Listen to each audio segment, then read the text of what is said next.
एक फिल्म में तीन चीज़ें महत्वपूर्ण होती हैं: हीरो और उसका उद्देश्य, विलेन और उसका उद्देश्य, और सिचुएशन।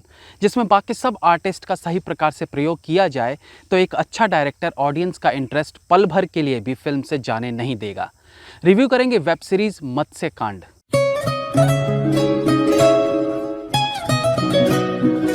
देवानंद की ज्वेल थीफ से लेकर आज के समय की धूम सीरीज तक बाकी देशों की फिल्म इंडस्ट्री की तरह ही कॉनमैन बेस्ड फिल्में हमेशा से पसंद की जाती रही हैं, जिसका कारण होता है कि इस तरह के सब्जेक्ट पर बनी फिल्मों में ऑडियंस को एंगेज करने के ऑप्शंस ज़्यादा रहते हैं। हीरो विलन को बेवकूफ़ बनाकर उसका पैसा लूटे या फिर हीरो एंड कंपनी किसी बड़े बैंक या किसी खास चीज़ की चोरी करे, इन सब के लिए प्लानिंग की ज़रूरत होती है और इस तरह की फिल्मों में प्लानिंग पार्ट इंटरेस्टिंग रहता है। अगर आप ध्यान दें तो इन फिल्मों का पैटर्न सेम होता है, यानी पहले एक हीरो जिसके पास एक चोरी करने का मकसद होता है, उसके पास प्लान होता है, टारगेट होता है, उसे क्या लूटना है, किससे लूटना है, जिसके लिए वो अपने साथ दो चार लोगों को जोड़ लेता है जो अपने अपने फील्ड में टैलेंटेड होते हैं, और फिर ट्रेनिंग पीरियड जो ऑडियंस को अट्रैक्ट करती है, और फिर चोरी के दौरान आने वाली एक अनएक्सपेक्टेड अड़चन जिस पर ट्रेनिंग के दौरान विचार नहीं किया गया था, और इसी अचानक आए अड़चन से फिल्म में थ्रिल आता है। ये वो समय होता है जब लगता है सारा प्लान फेल हो गया है और सब पकड़े जाएंगे, लेकिन फिल्म का हीरो खुद कॉनमैन हो तो ऐसा होता नहीं है। किसी न किसी प्रकार से उस सिचुएशन को संभाल लिया जाता है, चोरी सक्सेसफुल रहती है और फिर फाइनली क्लाइमेक्स में एक सस्पेंस जरूर रहता है। फॉर एग्जाम्पल इमरान हाशमी की राजा नटवरलाल फिल्म, जिसमें ये सब कुछ देखने को मिलता है। तो इस तरह के कंसेप्ट पर बनी फिल्मों में थ्रिल, सस्पेंस, इंटेंस सीन जैसे एंटरटेनमेंट स्कोप काफ़ी होते हैं, इसलिए ऐसी फिल्मों के फेलियर के चांसेस कम रहते हैं। अब आते हैं इस वेब सीरीज पर जो इसी कंसेप्ट पर बेस्ड है, जिसमें बदला है, प्लानिंग है, एग्जीक्यूशन है, हडल्स है और फिर फाइनली एक अच्छी एंडिंग। कहानी मत्स्य नाम के एक शख्स के बदले की है, जिसमें उसे साथ मिलता है जेल के ही एक कैदी आनंद पंडित का, जो उसे वो सब कुछ सिखाता है जो मत्स्य को उसके उद्देश्य में विजय बनाने के लिए जरूरी था। मत्स्य के जेल से बाहर आने के बाद शुरू होता है एक ऐसा सफर जिसके लिए उसे सह यात्रियों यानी टीम की जरूरत पड़ती है, और उस टीम को अपने साथ जोड़ने के बाद वो रुकते हैं मेरठ स्टेशन पर, जहां था उनका पहला शिकार सूरी। कहानी को प्रेजेंट करने का तरीका बेहतरीन है। शुरुआती सीन में 1998 और 2008 के सीन्स को बदल बदल कर दिखाना अपने आप अगले सीन को देखने की उत्सुकता बढ़ाती है, क्योंकि हर सीन को ऐसी जगह पर छोड़ दिया जाता है कि इसके बाद क्या होगा जैसे प्रश्न हमेशा दर्शकों के मन में बने रहेंगे। इस वेब सीरीज के संवाद इस कहानी को मजबूत बनाते हैं।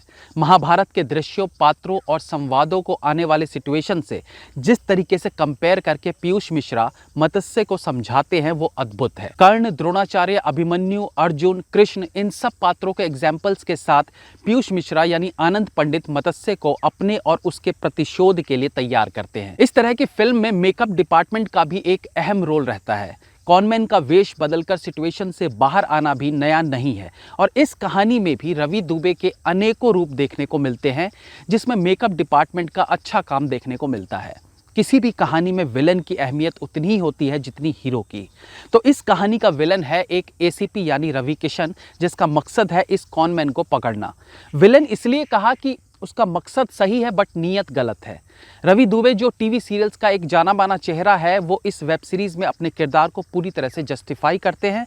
उनके किरदार में डेप्थ देखने को मिलता है। क्रिटिकल सिचुएशन वाले सीन्स में उनके चेहरे के बदलते भाव काफ़ी इम्प्रेस करते हैं। रवि किशन तो एक कमाल के एक्टर हैं ही। पूरी कहानी के दौरान वो अपना एक इगोस्टिक एटीट्यूड कायम रखते हैं, जिसमें न केवल उनका इंटेलिजेंस देखने को मिलता है बल्कि बीच बीच में उनका क्रूर रूप भी उनके कैरेक्टर को शार्प बनाता है। एक और खास बात थी कि मेरठ की भाषा और रवि किशन के टोन में फर्क हो सकता था। अगर वो शुरू से ही वहीं की ठेठ भाषा का प्रयोग करते तो आगे कहीं ना कहीं वो पकड़े जाते, लेकिन उन्होंने भाषा को सामान्य हिंदी रखा। जोया अफरोज फिल्म में केवल ग्लैमर के लिए नहीं है, बल्कि उनके पास भी कुछ अच्छे संवाद और दृश्य हैं जिनके बिना कहानी अधूरी लगती। उनका काम भी अप टू मार्क है। पीयूष मिश्रा वो कैरेक्टर हैं जो फिल्म की शुरुआत में ही दिख जाते हैं, और उनका फिल्म में होना मतलब फिल्म कुछ अलग जरूर होगी, और ये फीलिंग उनके आगे आने वाले डायलॉग्स और सीन्स से क्लियर होता चला जाता है कि कहानी सचमुच अलग और इंटरेस्टिंग होने वाली है। राजेश शर्मा तो एक मंझे हुए एक्टर हैं ही, जो अपने सूरी वाले किरदार में पूरी तरह से न केवल फिट बैठे हैं बल्कि इम्प्रेस भी करते हैं।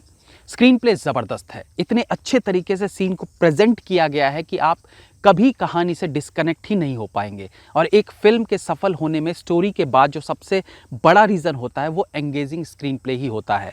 फिल्म की एडिटिंग भी ज़बरदस्त है। सीन्स के फेरबदल का श्रेय एडिटर को जाता है, जो कहानी को इंटरेस्टिंग तरीके से आगे बढ़ाने में कामयाब रहता है, सहायक रहता है। फिल्म में कुछ क्रिएटिव सीन चेंजर भी देखने को मिलते हैं, जैसे एक ही स्थान पर खड़े खड़े फ्लैशबैक में उसी स्थान पर रहना।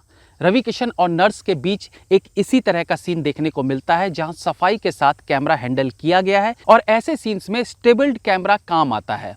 खैर, इस पर अलग से बात की जा सकती है। बाकी तो लाइटिंग से दिन को शाम कर दिया जाता है। कुछ जगह क्लोन शॉट्स भी देखने को मिले हैं, जहां एक ही कैरेक्टर को सेम फ्रेम में 3-4 जगह अलग अलग काम करते दिखाया जाता है। हालांकि ये शॉट अब पुराना हो चुका है। बैकग्राउंड म्यूजिक भी ठीक है। कहानी ही इतनी एंगेजिंग लगती है कि बीजीएम पर भी ज्यादा ध्यान जाता नहीं, बट जहां संवादों के बिना किसी की एंट्री पर म्यूजिक बजा है तो वो अट्रैक्टिव जरूर लगता है। कहानी में गालियों का प्रयोग सीमित है। 8-9 घंटे की कहानी में 2-4-5 गालियां तो पता भी नहीं चलती हैं। फिल्म का डायरेक्शन बेहतरीन है। कैमरा एंगल से लेकर कैरेक्टर्स का स्क्रीन स्पेस, सब में डायरेक्टर अजय भूयान बेहतरीन दिखे हैं। कुछ नेगेटिव अगर थोड़ा सा लगा तो कह सकते हैं इलॉजिकल। हालांकि सीन को लॉजिकल बनाने का प्रयास दिखा है, बट स्टिल सट्टे वाले सीन में लॉजिक की कमी फील होती है। बट फिर ये तो फिल्म है, लॉजिक के नाम पर तो क्या क्या नहीं होता। एटलीस्ट ये फिल्म एंटरटेनिंग से तो भरी है। तो दोस्तों, इस फिल्म को मिस मत कीजिएगा, जिसे आप फ्री में MX प्लेयर पर देख सकते हैं। मेरी तरफ से इसे 3.5 star. Have a nice day.